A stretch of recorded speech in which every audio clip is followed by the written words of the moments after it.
Kotak amal di salah satu masjid di Palembang dicongkel pelaku yang aksinya terekam kamera pengawas. Pencurian ini terjadi di Jalan Abdul Rozak, Lorong Ramayana, Kecamatan Kalidoni, Palembang.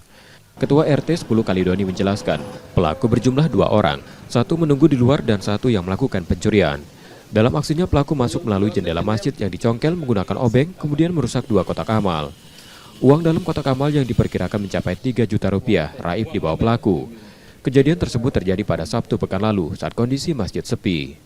Pintu, satu duduk di dekat jendela, yang satu lagi masuk ke dalam masjid. Terus ada luasa yang congkel kotak amal itu, kurang semua itu, yang di depan sama yang di belakang. Ada berapa kotak amal yang dicuri? Ada dua.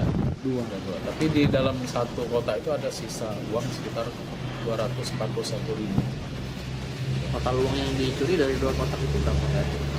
Mungkin totalnya itu yang telah tersebut di Polsek itu oleh pengurus masjid sekitar 3 juta. Pengurus rumah ibadah sudah melaporkan pencurian ke Polsek Kalidoni, Palembang. Muklas Diferensial, Kompas TV, Palembang, Sumatera Selatan.